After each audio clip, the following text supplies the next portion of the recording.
The moment an assumption is made, the truth is often pushed aside without a second thought. In everyday interactions, people rely on quick judgments shaped by appearance, tone, clothing, skin color, or perceived social status. These snap decisions feel efficient, almost automatic, but they quietly construct barriers between reality and perception.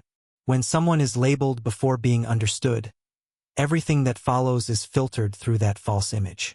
Words are dismissed, actions are misread, and dignity is stripped away without justification. Assumptions become lenses that distort truth, turning confidence into arrogance, silence into weakness, and humility into insignificance. In those moments, the person being judged is no longer seen as an individual but as a stereotype created by someone else's limited perspective. What makes assumptions especially dangerous is how invisible they are to the people who make them. They rarely announce themselves. They hide behind phrases like, "I thought," "it seemed," or "I assumed." These words appear harmless, yet they carry the power to define how someone is treated. A well-dressed individual is offered patience, while another is questioned. One voice is trusted, another ignored. One mistake is forgiven, another is magnified. None of this is based on facts, credentials, or character, but on a mental shortcut that feels justified simply because it is familiar. Over time, these repeated shortcuts harden into beliefs, and beliefs solidify into behavior that feels normal, even righteous, to the person exercising it. Assumptions based on appearance are especially deceptive because appearance is the least reliable source of truth. Clothing can hide wealth or reveal none. Silence can signal restraint rather than fear. Calmness can indicate control rather than submission. Yet time and again, people equate loudness with authority, aggression with confidence, and dominance with importance. Those who do not perform power in expected ways are often overlooked or underestimated. This creates an imbalance where respect is not given freely but rationed according to visual cues. The irony is that the most powerful individuals often have the least need to prove themselves, while those desperate to assert dominance rely heavily on assumptions to elevate their own position. When assumptions take control, they do more than misjudge a single moment. They rewrite the entire narrative. A person's past achievements vanish, their struggles are ignored, and their future potential is dismissed. In professional spaces, this can mean lost opportunities, public humiliation, or unjust treatment masked as policy or procedure. In social spaces, it becomes exclusion, mockery, or condescension. The person making the assumption rarely feels accountable because, in their mind, nothing intentional has occurred. Yet impact does not require intent, and harm does not wait for permission. The damage is done quietly, efficiently, and often publicly. The most revealing aspect of assumptions is how quickly they collapse when confronted with truth. When identity is revealed, titles exposed, or authority confirmed, behavior shifts instantly. Voices soften, apologies appear. Respect arrives not because it was earned in that moment, but because the assumption has been shattered. This sudden change exposes the lie at the heart of the initial judgment. It proves that the mistreatment was never about behavior, rules, or professionalism, but about perception. The respect that should have been present from the beginning only shows up once fear or admiration replaces prejudice. Yet the real lesson lies not in the shock of discovery, but in the silence that follows. That silence is filled with realization, embarrassment, and unspoken guilt. It is the sound of a worldview cracking under the weight of truth. It forces an uncomfortable question. How many times has this happened without a dramatic reveal? How many people were never given the chance to correct the assumption because they lacked the platform, title, or moment of exposure? For every story where identity shocks everyone, there are countless others where injustice remains unchallenged and unnoticed. Assumptions based on appearance do not just blind people to truth. They train society to accept injustice as routine. They normalize disrespect until it becomes invisible. Breaking this cycle requires more than awareness. It requires restraint, humility, and the willingness to pause before judging. It demands recognizing that every individual carries a story deeper than what is immediately visible, a complexity that cannot be summarized by a glance. Until assumptions are questioned, truth will continue to wait quietly, watching as it is ignored by those who believe they already know everything about someone they have never truly seen. In a world that celebrates volume, spectacle, and dominance, humility is often mistaken for weakness. People are conditioned to believe that power announces itself loudly, through sharp commands, expensive appearances, and visible control over others. This expectation shapes how authority is recognized and respected. When someone walks softly, speaks calmly, and does not demand attention, they are frequently overlooked. Their silence is read as submission, their patience as fear, and their restraint as a lack of influence. Yet this misunderstanding reveals more about society's obsession with performative power than it does about true strength. Real power does not require constant validation. Those who possess it understand that authority is not proven by intimidation or noise, but by stability and self-control. A person secure in their position has no need to raise their voice or assert dominance in every interaction. They observe, listen, and respond with intention. This quiet confidence unsettles those who rely on outward displays of control because it refuses to play by familiar rules. Without theatrics to interpret, observers rush to fill the gap with assumptions, often concluding that calmness equals inferiority. Humility, in its truest form, is not the absence of power but the mastery of it. It is the ability to choose restraint over reaction, dignity over ego, and patience over confrontation. This choice is frequently misread as passivity by those who equate respect with fear. In professional environments, the humble individual may be bypassed in meetings, spoken over, or dismissed as unimportant. Their contributions are underestimated until results begin to speak for themselves. Even then, recognition is often delayed because humility does not demand the spotlight. It waits quietly for truth to surface. The irony is that those who perform power most aggressively often possess the least of it.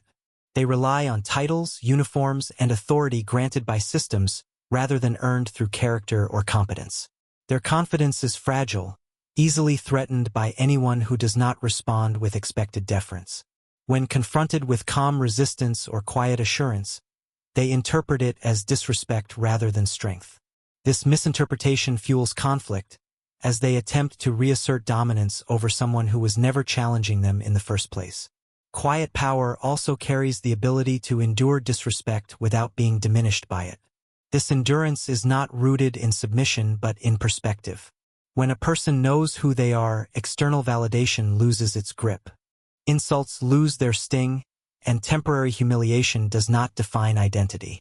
Observers often mistake this composure for helplessness, unaware that restraint is being exercised deliberately. The humble individual understands that reacting emotionally grants control to the offender, while silence preserves autonomy. Moments of revelation expose the truth about quiet power.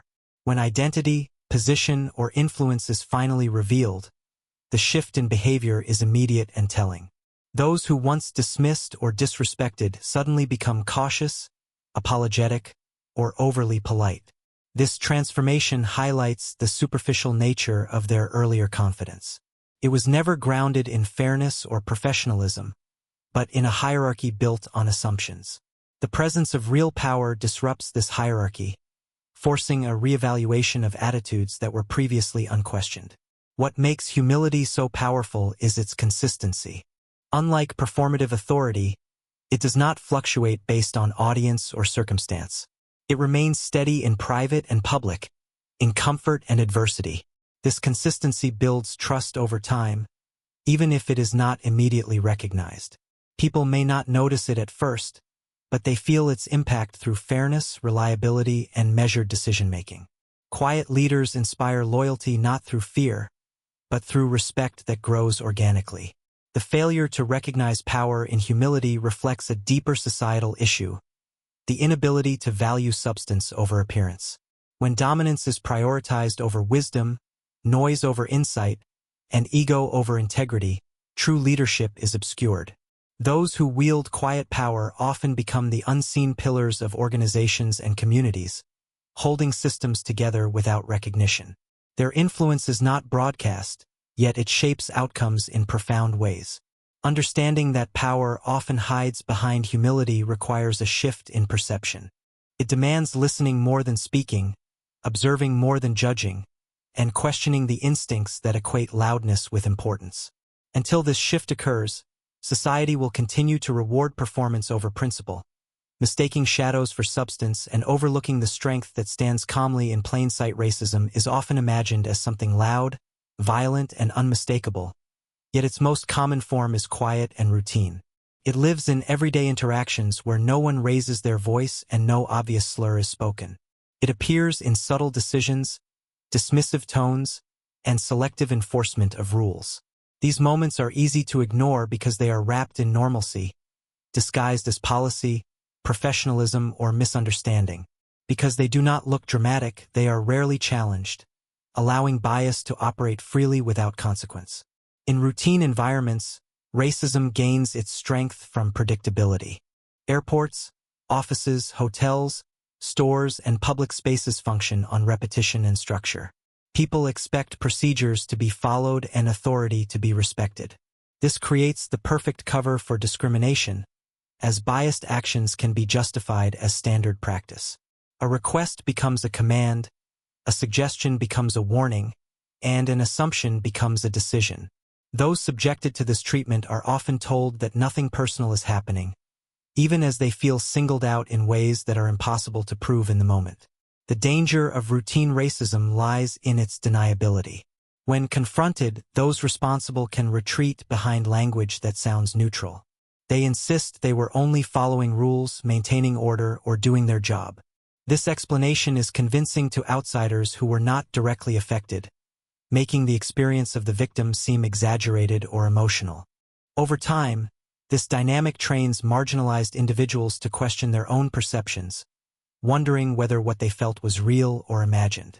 The absence of overt hostility makes the harm harder to name, even though its impact is deeply personal. Routine racism also thrives because it relies on imbalance rather than confrontation. It targets people in situations where power is uneven and resistance carries risk. Speaking up may result in escalation, embarrassment, or further punishment. Remaining silent preserves immediate safety but reinforces the behavior. This creates a cycle where discrimination continues unchallenged, not because it is accepted, but because the cost of addressing it feels too high. The system remains intact, not through agreement, but through fear of consequences. What makes these moments especially damaging is their cumulative effect. A single incident may be brushed off, but repeated experiences begin to erode confidence and trust. Each small humiliation reinforces the message that respect is conditional and belonging is fragile. Over time, this shapes how individuals move through the world, influencing where they feel welcome, how they express themselves, and what they expect from institutions meant to serve everyone equally. The harm is not explosive, but corrosive, slowly wearing down dignity and self-worth. The routine nature of these interactions also normalizes bias for those who witness them. When discriminatory behavior goes unchecked, it becomes part of the environment. Newcomers learn from example, adopting the same attitudes without questioning them. What once might have seemed unacceptable gradually feels ordinary. This normalization is how racism survives across generations, not through explicit teaching, but through silent observation and imitation. The absence of accountability signals permission. Occasionally, routine racism is interrupted by an unexpected revelation. The person who was dismissed turns out to have authority, status, or influence that demands recognition. In these moments, the behavior of those in power shifts abruptly. Courtesy replaces condescension, and apologies appear where none were previously offered. While this reversal may seem like justice, it exposes a deeper injustice. Respect was never absent due to rules or misunderstanding, but withheld until the individual proved they were worthy by society's biased standards. These moments of shock reveal how deeply racism is embedded in everyday assumptions. They force uncomfortable realizations about who is granted the benefit of the doubt and who must earn basic decency. Yet they are rare, and for many, the reveal never comes. The routine continues uninterrupted, leaving no viral moment or public reckoning, only the quiet persistence of inequality. Addressing racism in routine moments requires attention to what is usually overlooked. It demands questioning why certain people are scrutinized more closely, corrected more harshly, or treated with less patience. It requires recognizing that neutrality is not defined by intention, but by impact. Until everyday interactions are examined with the same seriousness as headline-making incidents, racism will continue to thrive in the shadows of normalcy, protected by the comfort of routine, and the silence that follows it. Respect is often treated as a reward rather than a responsibility. In many spaces, it is distributed selectively, based on rank, wealth, appearance, or perceived importance. This conditional approach turns respect into a currency that must be earned through validation rather than a baseline that should be freely given. When respect becomes transactional, it loses its moral foundation and transforms into a tool of control.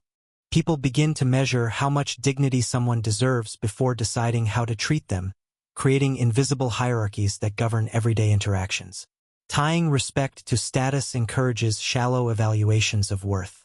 Titles, uniforms, and outward symbols of success are mistaken for indicators of character. Those without visible markers of authority are often treated as expendable, spoken to sharply, ignored, or dismissed. This behavior is rarely acknowledged as disrespect because it aligns with unspoken social norms. The assumption is that certain people are entitled to courtesy while others must prove themselves first. This mindset erodes the idea of shared humanity and replaces it with a system where value is externally assigned. When respect is conditional, it becomes unstable.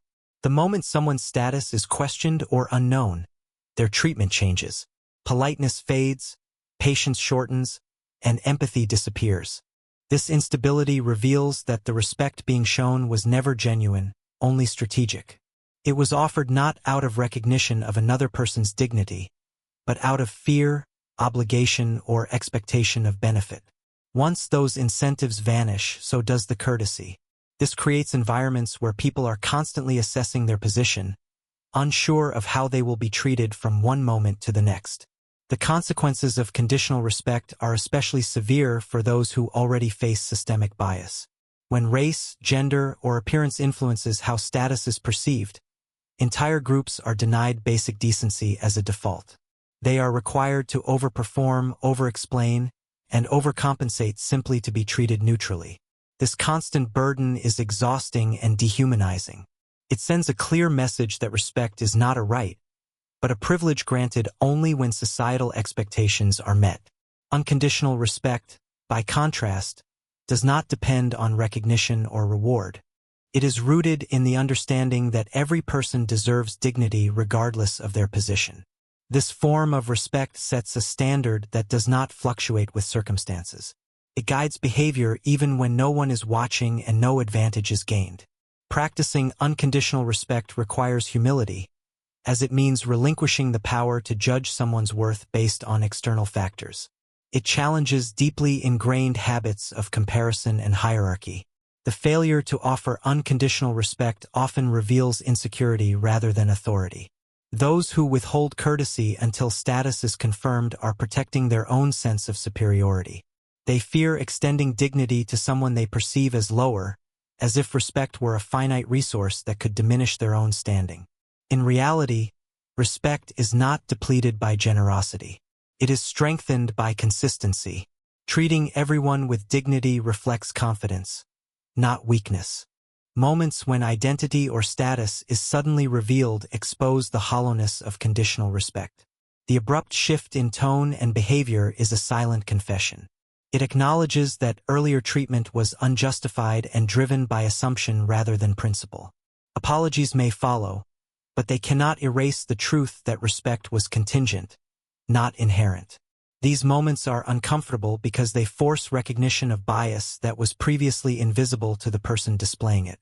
Building environments grounded in unconditional respect requires intentional effort.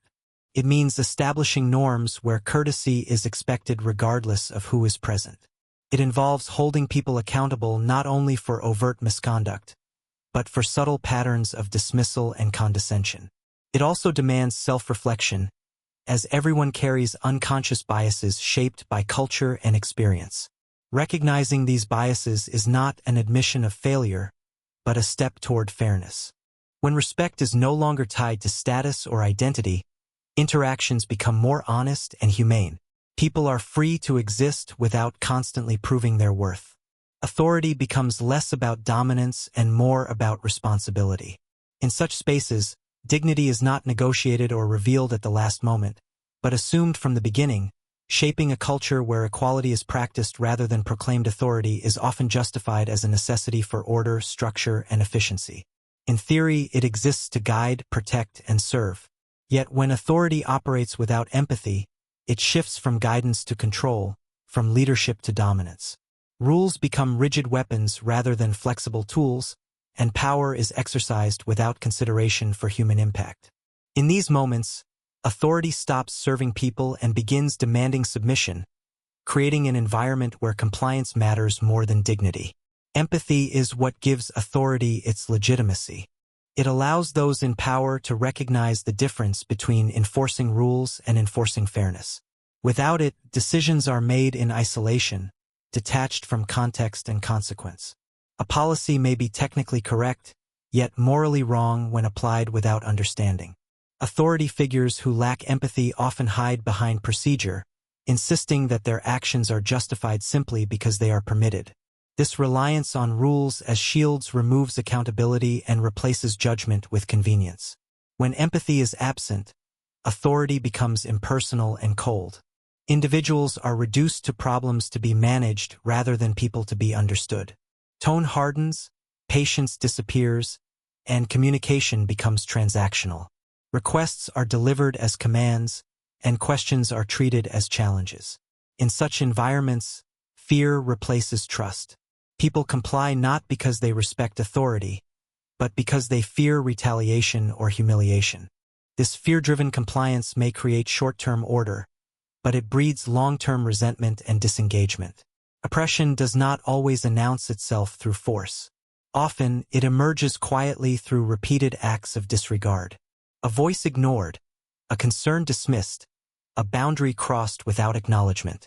These small moments accumulate, teaching individuals that their feelings and experiences are irrelevant. Authority without empathy conditions people to accept mistreatment as normal. It trains them to lower expectations and silence themselves to avoid conflict.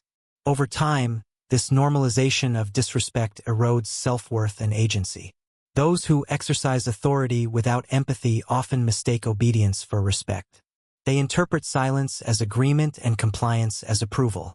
In reality, silence is frequently a survival strategy. People learn that speaking up invites punishment, not dialogue. The absence of resistance becomes evidence, in the mind of the authority figure, that their behavior is acceptable. This misinterpretation reinforces oppressive patterns, as unchecked power grows more confident in its righteousness.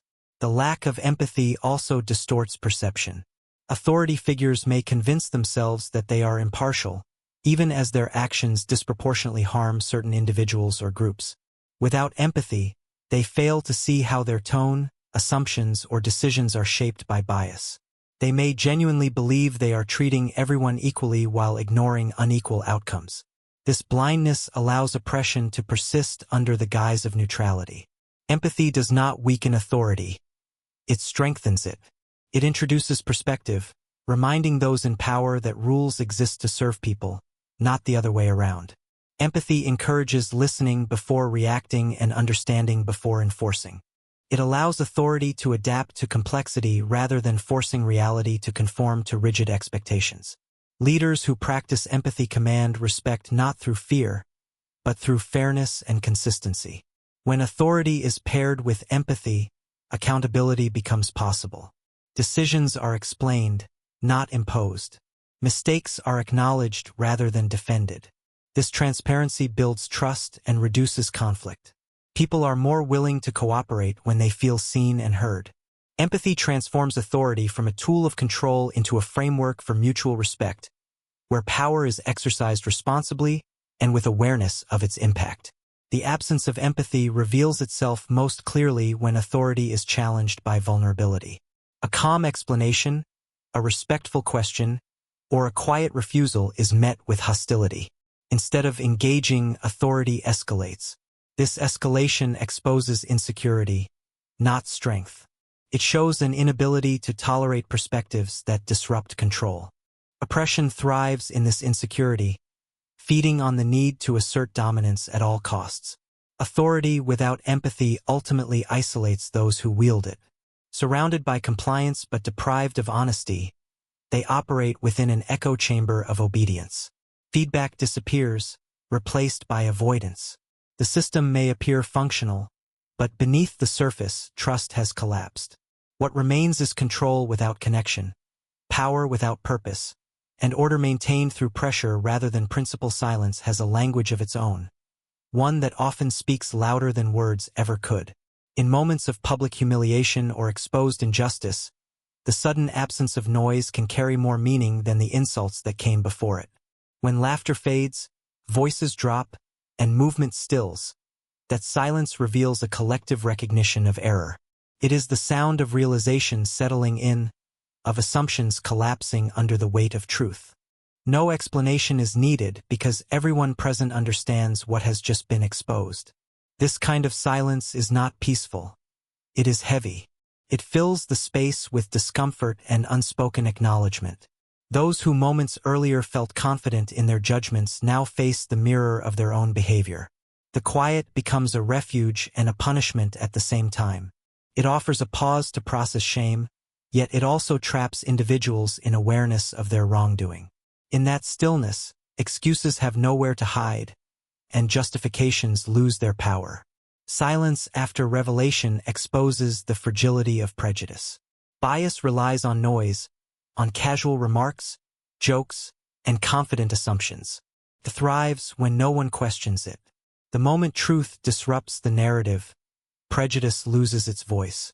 People who once felt entitled to judge suddenly struggle to speak, not because they have nothing to say, but because anything said would confirm their guilt. The quiet becomes an admission that what happened was wrong, even if no apology is voiced. For those who were disrespected, this silence carries a different meaning.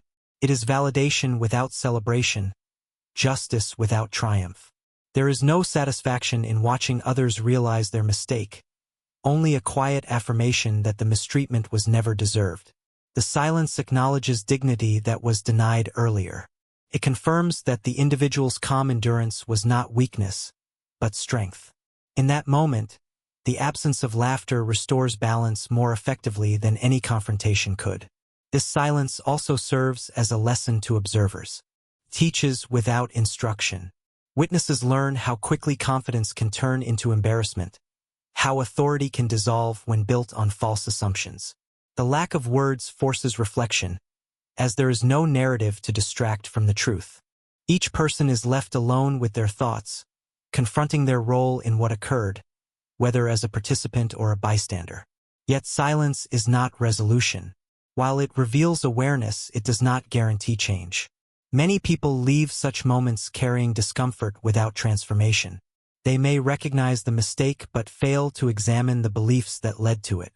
Silence can become a temporary pause before returning to familiar patterns. Without intentional reflection, the lesson fades, and the behavior repeats itself in another setting with another person under similar assumptions. The power of silence lies in its potential to disrupt, but its impact depends on what follows. It can be the beginning of accountability or the end of a momentary embarrassment. Choosing the former requires courage, humility, and willingness to confront uncomfortable truths. It demands that individuals move beyond private shame toward conscious change. Otherwise, silence becomes another form of avoidance, a way to acknowledge wrongdoing without addressing it. Silence also highlights the imbalance of who is expected to speak. Often, the burden of explanation falls on the person who was wronged, while those responsible retreat into quiet. This expectation reinforces injustice, as it shifts responsibility away from those who caused harm. True accountability requires breaking that silence, not with defensiveness, but with ownership. Speaking after silence should not be about self-preservation, but about repair. In its most honest form, silence strips away performance. There are no rehearsed responses, No polished excuses, no audience to impress. What remains is raw awareness. It is uncomfortable, but it is truthful. This is why silence after revelation feels so powerful. It removes the illusion of innocence and replaces it with clarity. Everyone knows what should have happened and what did not. When no one is laughing anymore, the absence of sound becomes a record of the moment. It lingers longer than words, embedding itself in memory. That quiet serves as a reminder that disrespect leaves a trace, and realization, once arrived, cannot be undone. The silence stands as proof that dignity does not need to shout to be restored, and truth does not need noise to be heard.